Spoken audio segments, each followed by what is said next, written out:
Hello everyone, welcome to my channel. कैसे हैं आप? आई होप आप सभी अच्छे होंगे। आज की इस वीडियो में हम बात करेंगे AMU that is Aligarh Muslim university की। इनकी तरफ से इनवाइट किए गए हैं एप्लीकेशंस फॉर PhD, उसी को हम इस वीडियो में डिस्कस करेंगे। तो सबसे पहले आप इनका ऑफिशियल वेबसाइट पे विजिट करेंगे जो कि है amu.ac.in। स्क्रॉल करने के बाद आप बाकी इन्फॉर्मेशंस को देख सकते हैं, वेबसाइट एक्सप्लोर कर सकते हैं, या फिर आप डायरेक्टली एडमिशन्स का ये जो ऑप्शन यहाँ पे आपको दिख रहा है आप इस पर क्लिक कर सकते हैं। इसे क्लिक करेंगे तो जो एडमिशन का पोर्टल है amucontrollerexams.com, ये वेबसाइट, ये वेब पेज ओपन हो जाएगा। इस पे ही एडमिशन रिलेटेड अपडेट्स आती हैं। हेल्प डेस्क वगैरह दिख रहा है, अगर आपको कोई इशू है तो आप इन्हें कॉन्टैक्ट कर सकते हैं। जब आप स्क्रॉल करेंगे तो देखिए यहाँ पे फीचर्ड में है एप्लीकेशन फॉर्म फॉर PhD प्रोग्राम। देन यहाँ पे है नोटिसेस एंड अपडेट्स का ऑप्शन। इस सेक्शन में इनफैक्ट आप देखेंगे तो ये है नोटिफिकेशन, फिर इसी का एक अपडेटेड वर्जन है, वर्जन नहीं, एक नोटिस है जस्ट, ओके। ये रिलेटेड है एग्जेम्प्टेड कैंडिडेट से। पहले हम इस नोटिफिकेशन को देख लेते हैं, फिर हम इस नोटिस को देखेंगे, उसके बाद बाकी जो इन्फॉर्मेशंस हैं उन्हें देखेंगे। तो चलिए नोटिफिकेशन देखते हैं पहले। जी, तो ये है नोटिफिकेशन 5 अक्टूबर, डेटेड है 5 अक्टूबर। यहाँ पे इसे मैंने शेयर भी किया हुआ है ऑलरेडी व्हाट्सएप पे, चैनल पे, तो आप उसको देख सकते हैं। वेबसाइट वगैरह दी हुई है, आपको ऑलरेडी दिखा दिया वेबसाइट कौन सी है। एप्लीकेशन फॉर्म्स की बात करें 7 से स्टार्ट हो चुके हैं एप्लीकेशंस विदाउट लेट फ़ी। लास्ट डेट है 31 अक्टूबर, तो प्लीज़ इसी को लास्ट डेट मानिएगा। बाई चांस आप 31 के बाद देख रहे हैं वीडियो, आपको पता नहीं था, तो उस केस में आप 11 तक 11 तक अप्लाई 6 नवंबर तक अप्लाई कर सकते हैं 300 लेट फ़ी दे करके, ठीक है। बट अगर आप देख रहे हैं उससे पहले तो प्लीज़ लेट फ़ी देने का कोई मतलब नहीं है ना। 31 अक्टूबर लास्ट डेट है, तब तक अप्लाई कर लीजिएगा। एंड यस, बाकी 6 नवंबर है with late fee. And late fee कितनी है? 300। इन जनरल एप्लीकेशन फ़ी कितनी है? देखिए 850 है एंड 300 आप ऐड कर लेंगे अगर आप 31 के बाद एज इन 1 से 6 तक अप्लाई करेंगे। उसके बाद आप ऑनलाइन करेक्शन भी कर पाएंगे, कुछ जो भी एंट्रीज होंगी आपकी उनमें 8 से 11 नवंबर तक, ओके। नोट में कुछ पॉइंट्स हैं, तो देखिए इन्हें आप देख सकते हैं, एक बार पढ़ लीजिएगा। एक और जो लास्ट पॉइंट है इसमें वो इम्पॉर्टेंट है दैट वो कैंडिडेट जो एक से ज़्यादा फैकल्टी के लिए एलिजिबल हैं, क्या वो अप्लाई कर सकते हैं? यस, आप अप्लाई कर सकते हैं, बट आपको सेपरेट एप्लीकेशन फॉर्म हर फैकल्टी के लिए फिल करना होगा एंड ऑब्वियसली आपको सेपरेट एप्लीकेशन फ़ी भी देनी होगी। एंड जैसे फैकल्टीज़ अलग होती है ना, साइंस फैकल्टी, आर्ट्स फैकल्टी, ऐसे, तो एक फैकल्टी में आप मैक्सिमम सिर्फ 2 डिसिप्लिन्स के लिए अप्लाई कर सकते हैं, राइट। आप अगर अलग अलग फैकल्टी के अलग अलग डिसिप्लिन्स के लिए एलिजिबल हैं तो आप उसे देख लीजिएगा। बाकी एंट्रेंस वगैरह कब होगा तो वो भी चीज़ें बाद में मैटर करेंगी, ओके। नाउ क्राइटेरिया सेम ही है, 55% मार्क्स के साथ अगर आपके पास मास्टर्स डिग्री है, ठीक है, तो 1 ईयर 2 सेम का मास्टर्स डिग्री है। उससे पहले 4 ईयर 8 सेम का बैचलर्स डिग्री था, तो या तो ये स्ट्रक्चर, या फिर 2 year 4 same masters, 3 years bachelors, तो आप भी एलिजिबल हैं। तो स्ट्रक्चर पे डिपेंड करता है। बाकी बेसिकली मास्टर्स है 55% मिनिमम मार्क्स के साथ तो आप एलिजिबल हैं, या फिर MPhil है 55% मार्क्स के साथ तो आप भी एलिजिबल हैं, या फिर डायरेक्टली बैचलर्स के बाद भी आप एलिजिबल हैं अगर 4 ईयर वाला बैचलर्स डिग्री बेसिकली BTech वगैरह किया हुआ है with research and 75% minimum marks है तब, ओके। यस, बाकी देखिए ये भी कुछ पॉइंट्स लिखे हुए हैं। अब इसे आप देख लीजिएगा अगर आप इन कैटेगरीज़ के लिए अप्लाई करना चाहते हो तो। जैसे आप यहाँ पे देखेंगे तो अगर आप एक्सटर्नली फंडेड रिसर्च प्रोजेक्ट में इस यूनिवर्सिटी के लिए वर्क कर रहे हैं तो उस केस के लिए क्या है, तो आप भी एलिजिबल होते हैं। तो क्या होता है ना कि अगर आप 2 साल आपने प्रोजेक्ट किया हुआ है तो आप प्रोजेक्ट कैटेगरी के थ्रू डायरेक्टली PhD में एनरोल हो सकते हैं।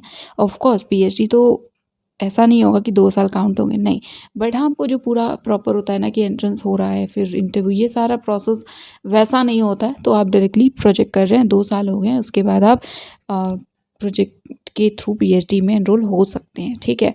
एनीवे ये हर यूनिवर्सिटी का अलग अलग रूल हो सकता है, तो एक बार इसको आप देख लीजिएगा। बाकी आप कॉन्ट्रैक्चुअल असिस्टेंट प्रोफेसर हैं, गेस्ट टीचर्स यूनिवर्सिटी में पार्ट टाइम PhD करना चाहते हैं तो आप भी एलिजिबल हैं। तो अलग अलग यहाँ पे पॉइंट्स हैं, आप जिस पर्टिकुलर कैटेगरी में आप चाहते हैं अप्लाई करना वो देख लीजिएगा।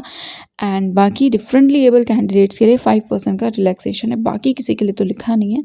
इसके बाद है क्राइटेरिया, तो देखिए रिटन होगा, दैट इज़ एडमिशन टेस्ट होगा, overall written and then presentation cum interview, ठीक है। उसके बाद देखिए एग्जाम्शंस, तो वो कैंडिडेट जिनके पास फेलोशिप स्कॉलरशिप है नेट, गेट, सीट या और किसी एग्ज़ाम के थ्रू, तो यस आप एलिजिबल हैं। ऑल्सो एक इम्पॉर्टेंट पॉइंट है, बट अभी हम नोटिस देखेंगे तो इसे फाइनल मत मानिएगा, बट स्टिल जो इसमें है कि अगर आप क्वालिफाई हैं फॉर फेलोशिप स्कॉलरशिप, ठीक है, इनमें से किसी भी एग्जाम्स के थ्रू, सपोज JRF है, बट इसमें ये भी लिखा है या फिर कोई और similar national level test, but उस केस में आपके जो मार्क्स हैं वो जनरल कैटेगरी के इक्वल, जो या तो जो जनरल के क्वालिफाइंग मार्क्स हैं वो या उससे ज़्यादा होने चाहिए, ठीक है। बाकी हाँ आप एग्जाम्प्टेड रहेंगे, आप डायरेक्टली इंटरव्यू दे पाएंगे। सो ये था नोटिफिकेशन। अब हम देखते हैं जो अपडेट आया था उससे। सो ये 7 अक्टूबर को आया था नोटिस। तो देखिए वो कैंडिडेट जो कि क्लेम कर रहे हैं एग्जेम्पशन रिटन टेस्ट से, तो on the basis of fellowship scholarship, तो स्कॉलरशिप होनी चाहिए आपके पास फेलोशिप, ठीक है। तो आपको अपना स्कोर कार्ड भी अपलोड करना होगा एप्लीकेशन फॉर्म के साथ, बस यही नोटिस है, फाइन। सो यस अब हम देखते हैं नेक्स्ट इन्फॉर्मेशन। सो ये है एप्लीकेशन पोर्टल। फर्स्ट लिंक दिखाया था आपको, या फर्स्ट जो सेक्शन था उसमें था फीचर्ड में, तो उस पर क्लिक करेंगे तो ये पोर्टल ओपन हो जाएगा, जिससे के थ्रू अप्लाई करना है। तो ये जो पॉइंट्स लिखे हैं इनको आप एक बार देख लीजिएगा, ठीक है। इसके बाद जो बाकी इन्फॉर्मेशंस हैं, तो यहाँ मेन्यू टैब है, ओके, इस पर क्लिक करिएगा, admissions, then PhD, okay. So ये नेक्स्ट जो वेब पेज है PhD रिलेटेड इन्फॉर्मेशंस हैं बेसिकली, इसमें ये ओपन होगा। इसमें forms, then ordinance, regulations and then vacancy वगैरह है। तो ये सेशन के लिए थी, तो होपफुली चेंजेस अगर होते हैं तो वैसे आपको पता चलेंगे, बट अभी के लिए हम इसे ही आई थिंक फॉलो करेंगे। अगर आपके पास कोई अपडेट है या कुछ और हो तो इन्फॉर्मेशन, तो आप मुझे बता सकते हैं। फ़िलहाल के लिए जो मुझे लगता है वो यही वैकेंसीज़ हैं जो अभी हमें फॉलो करनी है। चेंजेस तो हो ही सकते हैं, आपको पता है।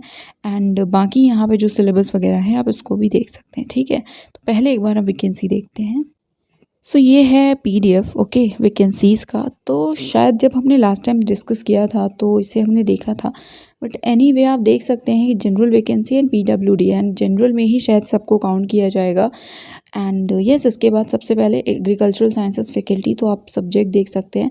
Agricultural economics 1 seat, post harvest engineering tech 5, agriculture microbiology 2, plant pathology 2। Then उसके बाद फैकल्टी ऑफ आर्ट्स है, इसमें फाइन आर्ट्स में 6 सीट्स हैं, एंड PWD की मैं इसमें सेपरेटली नहीं बता रही हूँ, प्लीज़ आप उसको देख लीजिए। 4 seats, then English 17, English language teaching 8, Punjabi, Bengali, Telugu, Marathi सब में एक एक है general seats, okay.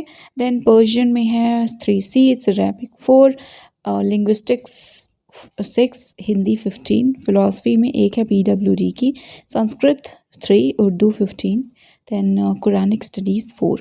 Faculty of commerce, commerce में 26 सीट्स हैं। Then applied physics as in faculty of engineering and technology, applied physics 12, computer engineering 16, civil engineering 19, applied chemistry 9, mechanical 59, chemical 5, electrical 20, electronics engineering 19, applied maths 12, petroleum processing and petrochemical engineering 13, nanotech 2, biomed 2, then architecture 12 and AI 2। Then international studies में West Asian studies and North African studies 1, French, Russian 3 each, Spanish में 5 हैं। Then faculty of law, so PhD in law 15 seats. Then life sciences में wild life sciences 7, biochem 5, botany 11, zoology 17, biotech 8, management studies, business administration 3 seats.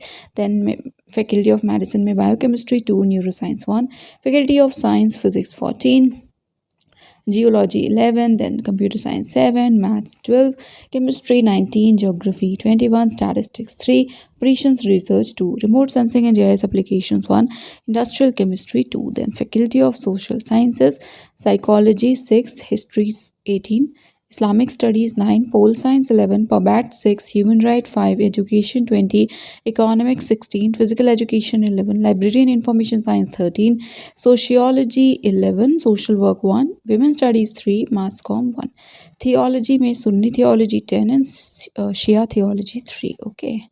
सो जो revise vacancies थी, देखिए उसमें क्योंकि session 22-23 लिखा है, हो सकता है मिस्टेक हो, बट क्योंकि 22-23 इसलिए मैं इससे नहीं डिस्कस कर रही हूँ और इस पर रिलाई नहीं कर रही हूँ। नेक्स्ट देखिए ऑर्डिनेंस वगैरह है, तो क्राइटेरिया हमने देख लिया है, सेंट्रल यूनिवर्सिटी है, फेलोशिप मिलनी ही चाहिए, आप यहाँ क्राइटेरिया देख सकते हैं, ये सब हमने डिस्कस किया है। बाकी इसमें ऑर्डिनेंस है तो फर्दर इन्फॉर्मेशन से PhD होने के बाद क्या क्या रूल्स वगैरह हैं वो सब। पीएचडी होने इन द सेंस पीएचडी में एडमिशन होने के बाद। बाकी यस, आप एक बार एक्सप्लोर कर लीजिएगा। जो इन्फॉर्मेशंस थी वो मैंने आपसे डिस्कस कर ली हैं। कोई भी अगर अपडेट मुझे लगता है तो वो मैं आपसे शेयर कर दूँगी। एंड यस, वीडियो हेल्पफुल लगा हो तो इसे शेयर कर दीजिएगा, लाइक कर दीजिएगा एंड चैनल को सब्सक्राइब कर लीजिएगा for more information, for more updates. That is it for today. Thank you so much for watching this video.